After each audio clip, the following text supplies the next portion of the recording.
Ikaw ay maglilihi at manganganak ng isang lalaki at siya'y tatawagin mong Jesus. Magiging dakila siya at tatawaging anak ng kataas-taasan. Ibibigay sa kanya ng Panginoong Diyos ang trono ng kanyang amang si David. Maghahari siya sa angkan ni Jacob magpakailanman at ang kanyang paghahari ay walang hanggan. Paano mangyayari ito? Gayong ako'y dalaga, tanong ni Maria. Sumagot ang anghel, bababa sa iyo ang Espiritu Santo at lililiman ka ng kapangyarihan ng kataas-taasan. Kaya't banal ang ipinapanganak mo at tatawaging anak ng Diyos. Natandaan mo ang iyong kamag-anak na si Elizabeth? Alam ng lahat na siya'y baog, ngunit naglilihi siya sa kabila ng kanyang katandaan. At ngayon, ika-6 ng buwan na kanyang pagdadalang tao, sapagkat walang hindi makapangyayari ang Diyos. Sumagot si Maria, ako'y alipin ng Panginoon, mangyari sa akin ang iyong sinabi, at nilisan siya ng anghel.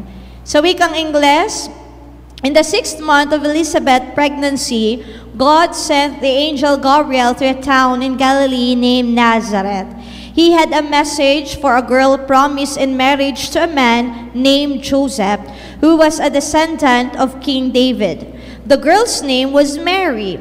The angel came to her and said, "Peace be with you. The Lord is with you and has greatly blessed you."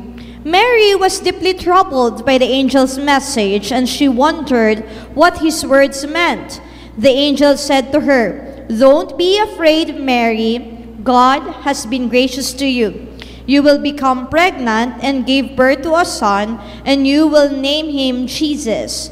He will be great and will be called the Son of the Most High God. The Lord God will make him a king, as his ancestor David was, and he will be the king of the descendant of Jacob forever. His kingdom will never end." Mary said to the angel, "I am a virgin. How then can this be?" The angel answered, "The Holy Spirit will come on you, and God's power will rest upon you.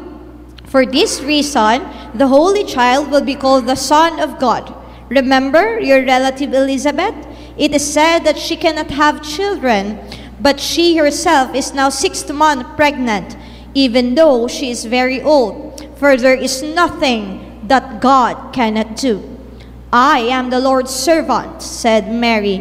"May it happen to me as you have said." And the angel left her. Ang mabuting balita ng ating kaligtasan.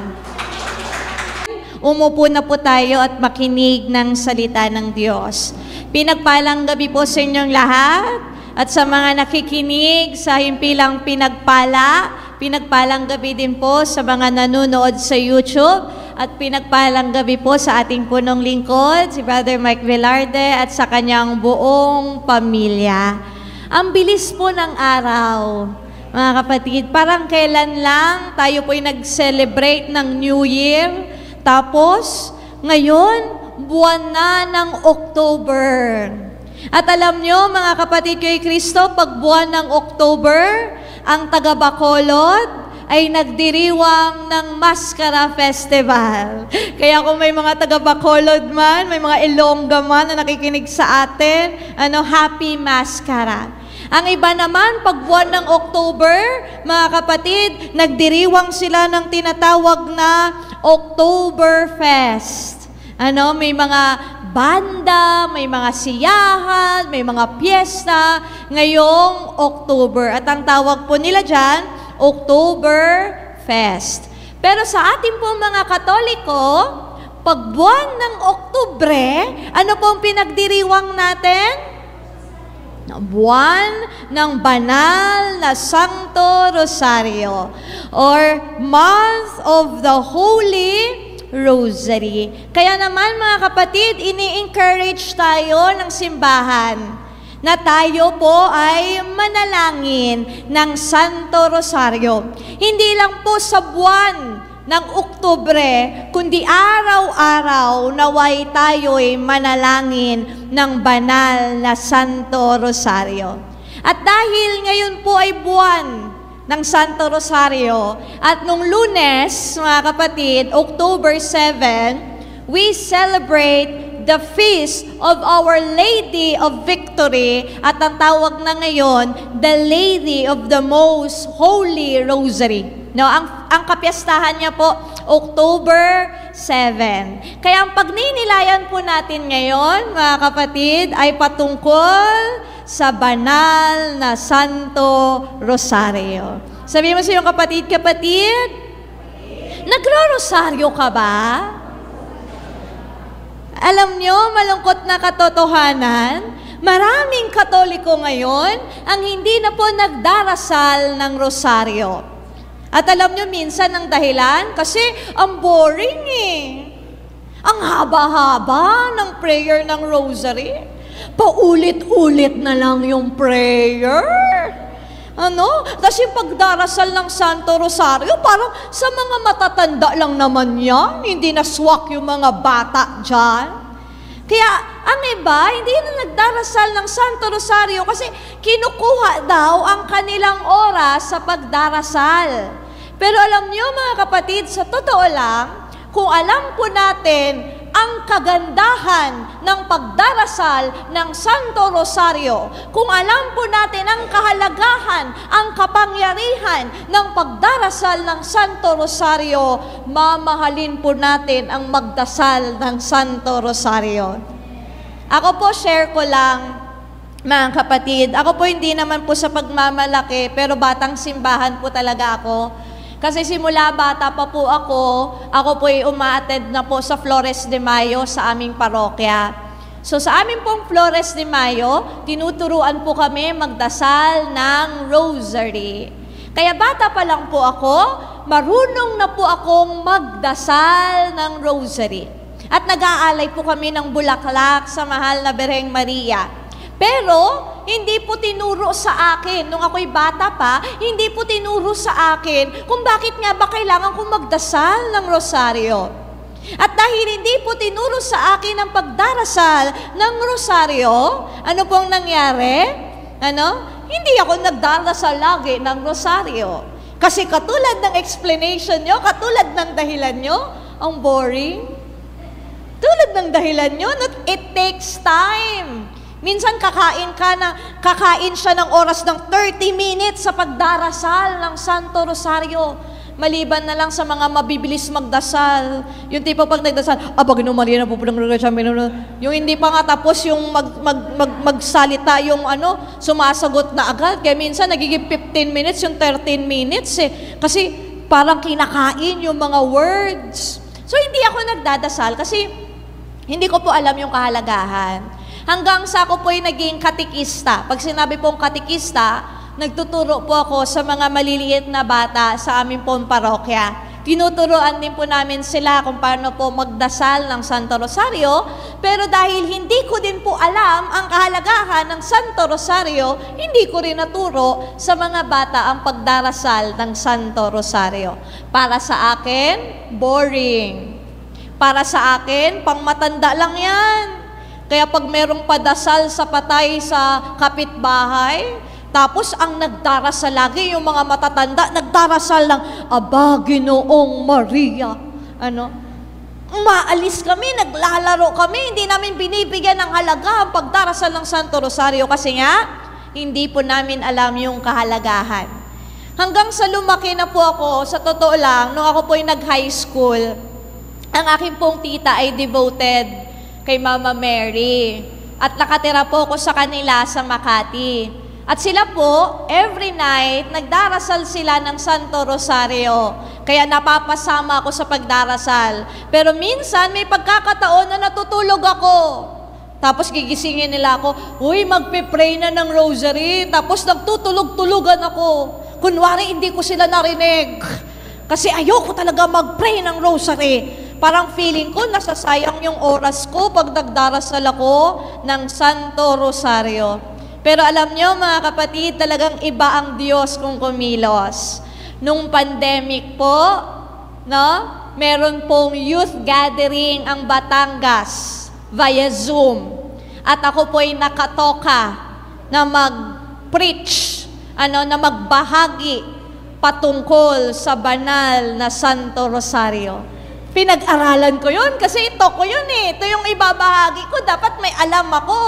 Hindi lang dapat alam ko kung paano mag-pray, dapat ilagay ko sa puso ng mga bata na dasalin nila ang Santo Rosario. Kaya pinag-aralan ko. Alam nyo, nung pinag-aralan ko, nalaman ko pala that praying the Rosary is one of the powerful prayer na ating ipapanalangin. Amen? Ito po'y napakagandang panalangin, napakabisang panalangin, mga kapatid, at napaka-powerful na panalangin. Kaya pag ninilayan po natin sa gabing ito, mga kapatid kay Kristo, the importance, the beauty in the blessing of praying the Rosary. Medyo mahaba-haba po ito kasi kailangan ko pong kainin yung 1 oras. Hindi po ko pwedeng mag-under time. Kailangan saktong 9:00 po ang tapos ko. Kaya handa nawa po inyong tenga sa pakikinig, mga kapatid.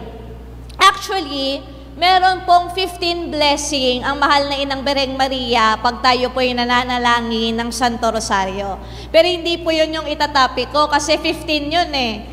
Baka abutin po tayo dito hanggang Sabado kung yun pa po yung itatopic ko. Kaya ito na lang po ang ating pagninilayan, mga kapatid, the beauty, the blessing of praying the Rosary. Una, praying the Rosary is a beautiful prayer to reflect and meditate on the life of Jesus. Ulitin ko po Praying the Rosary is a beautiful prayer to reflect, meditate on the life of Jesus. Sabi ng iba, ang pagdarasal daw ng Santo Rosario ay wala daw sa Biblia.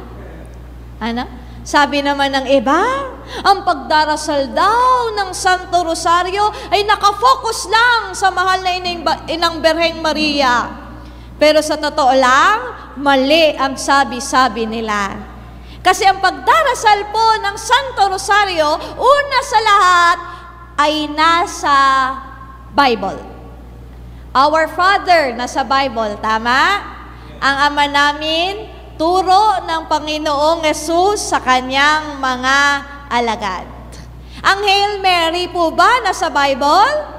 Amen! Ito po'y pagbati ng Anghel Gabriel sa Maria. Hail Mary, full of grace, the Lord is with you. Blessed are you among women, and blessed is the fruit. Ulitin ko And blessed is the fruit of thy womb, Jesus. So, ang pagdarasal po ng Hail Mary ay hindi lang po nakafocus kay Mama Mary, kundi idinadala tayo sa laman ng tiyan ng ating mahal na Inang Birheng Maria, which is ang ating Panginoong Hesukristo. Kaya alam nyo, pag nagdarasal tayo ng Hail Mary, mga kapatid, inuulit natin, ipinapaalala natin sa ating sarili ang kaligtasan na ginawa ni Yahweh El Shaddai sa pamamagitan ng kanyang bugtong na anak at sa pamamagitan ng pag-oo ng mahal na Inang Birheng Maria. Napakaganda. Kung alam lang natin yung kahalagaan ng pagdarasal ng Hail Mary, magdarasal tayo, hindi tayo allergy. Yung iba kasi allergy magdasal ng Hail Mary. Pero kung alam lang po natin ang kagandahan that we commemorate, binabalikan natin, inaalala natin ang ginawang kaligtasan ng ating Panginoong Hesus, magdarasal tayo lagi ng Hail Mary. At alam nyo, pag tayo po'y nagdarasal ng Hail Mary, we always say, I love you, Mary. I love you, Jesus. Nagsasabi tayo na mahal kita, mahal na Ina, at mahal kita, Panginoong Hesus. Amen? At isa pa, mga kapatid, pag tayo po'y nagdarasal ng Hail Mary, ano po ba ang sinasabi natin sa bawat mystery? Familiarize po ba kayo sa mystery ng Rosary? Sige nga, tayo nga ay magkaroon muna ng recitation. Siguro sabi ng nanonood sa YouTube, pambira, may recitation pa. Na kung nanonood kayo sa YouTube, you comment down below. Ano yung pinagpipray natin ano yung mystery every Monday? Joyful mystery. Joyful, na kung saan pinagnilayan natin the Annunciation, the Visitation, the birth of our Lord Jesus Christ, the presentation at the temple, and the finding of Jesus at the temple. Joyful, yung saya ng buhay ng Panginoong Yesus kasama ang kanyang mahal na inang si Birheng Maria. Ano yung pinagninilayan pag Tuesday? Sorrowful, very good. Mga nagro-rosary pala yung attender ko ngayon. Salamat sa Diyos. Ano yung sa sorrowful pinagninilayan natin? Pinagninilayan natin the agony of Jesus in the Garden of Gethsemane. Nananalangin si Jesus. Ano pang pinagninilayan natin sa sorrowful mystery?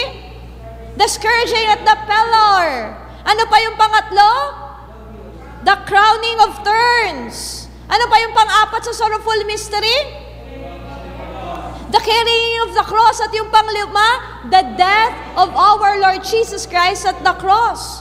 So dun sa sorrowful mystery, pag nananalangin tayo ng rosary, inaalala natin yung mga paghihirap na pinagdaraanan ng ating Panginoong Yesus para lang tayo'y maligtas. Amen? Isinasa puso natin ang pagsasakripisyo ng Panginoong Yesus para sa ating kaligtasan. Ano yung pinagpipray natin every Wednesday? Anong mystery? Glorious mystery. Na nandyan na pinagninilayan na natin, the resurrection of our Lord Jesus Christ. Na hindi lang po sa hirap, hindi lang sa sakit, natatapos ang lahat, kundi muling nabuhay ang ating Panginoong Yesus. Mga kapatid, kay Kristo, ibig sabihin sa kanyang muling pagkabuhay, hindi po tayo nabigo sa ating pananampalataya kay Yesus, sapagkat siya talaga ang tunay na Mesaya, siya ang ating tagapagligtas. Ano pa yung pinagninilayan natin sa pangalawang mystery ng glorious? The ascension of our Lord Jesus Christ, na umakyat si Jesus sa langit. At someday tayo rin, habang nagninilay tayo, nagdarasal tayo ng Santo Rosario. Actually ako, pag nagninilay ako, nagdarasal ng glorious mystery, pinagpipray ko din, Lord, kung paano kang umakyat sa langit, someday, nawa ako din, umakyat din sa langit. Diba? Napakagandang pagninilay. Kung talagang sinasapuso lang natin. Ano yung pangatlo sa glorious mystery? The descent of the Holy Spirit. Ang pagbaba ng Espiritu Santo sa simbahan. Napakaganda, mga kapatid. Sapagkat nung bumaba ang Espiritu Santo sa simbahan, na-empower, nabuhayan ang simbahan, at patuloy na lumaganap ang salita ng Diyos sa bawat tao. Diba? Habang nagninilay ako, ang pagbaba ng Espiritu Santo, pinapanalangin ko din, Lord, sana ako din. Bumaba din sa akin ng Espiritu Santo. Lord, sana ako din. Gabayan din ako ng Espiritu Santo sa aking buhay. Ano yung pang-apat na pinagpipray sa glorious mystery? The Assumption of our Blessed Virgin Mary, ang pag-akyat ng ating mahal na inang si Birheng Maria. Wala po sa Biblia, pero according to the Catholic tradition, ang mahal na Birheng Maria ay inakyat sa langit. At tandaan natin, mga kapatid, sa ating pong pananampalataya, hindi lang po Biblia ang ating ginagamit, kundi gumagamit din po tayo ng Catholic tradition. So tayo'y naniniwala ng ating mahal na Birheng Maria ay inakyat, hindi po namatay si Mama Mary. Kaya tayo rin, habang pinagninilayan natin yan, Lord, katulad ng mahal na inang Birheng Maria, sana someday, hindi ako maiwan sa lupa, iakyat mo din ako sa langit. Amen? Ano pa yung panglima, mga kapatid? The coronation of the Blessed Virgin Mary. As Queen of Heaven and Earth. So, ang ganda ng glorious mystery. Alam niyo, pag nananalangin tayo ng glorious mystery, nagkakaroon din tayo ng lakas Nagkakaroon din tayo ng sigla. Na kung dumaan man tayo sa sorrowful mystery, huwag tayong mangamba. Na huwag tayong mabalisa. Dumaan man tayo sa sorrowful mystery, kikilos ang kapangyarihan ng Diyos at dadalhin din tayo sa glorious mystery ng ating buhay. Amen? Ano yung pinagdarasal every Thursday? Nakalimutan na. Sa mga nanonood sa YouTube, comment down below. Light, luminous mystery. Mga kapatid, na doon naman pinagninilayan po natin, mga kapatid kay Kristo, the baptism of our Lord Jesus Christ. Bininyagan si Jesus. Tayo rin, pag ninilayan natin, ako din pala, nabinyagan din ako. Nanawa, bilang binyagang Katoliko, maging katulad ako ni Kristo. Ano pa natin? Ang buod ng buhay ng ating Panginoong Jesus. Amen? And when we pray the rosary, mas lalong lumalalim ang ating pong pag-ibig at relasyon sa ating Panginoong Hesukristo. When we pray the rosary, nauunawaan din natin actually yung nangyayari sa buhay natin. Ito yung kagandahan When we meditate on the life of Jesus, nauunawaan din natin yung sitwasyon ng buhay natin ngayon. Actually, ako sa totoo lang, pag nagpipray ako ng rosary, like halimbawa, nasa sorrowful mystery ako, may pinagdaraanan akong hirap, may pinagdaraanan akong pagsubok, tapos sakto naman nagpipray ako every Tuesday and Friday, sorrowful mystery. Hindi natin tinanong yung Saturday kasi babalik tayo sa joyful at Sunday, babalik po tayo sa glorious. So, pag nagpipray ako ng Tuesday and Friday, sorrowful, Lord, hindi lang pala ako ang naghihirap. Alam ko, Lord, yung mga hirap na pinagdaraanan ko, ay parte ng mga pinagdaraanan mo ding hirap. Amen? Magkakaroon tayo ng kalakasan pag tayo po'y nagninilay at nagdarasal ng Santo Rosario. Palakpakan natin ang Diyos.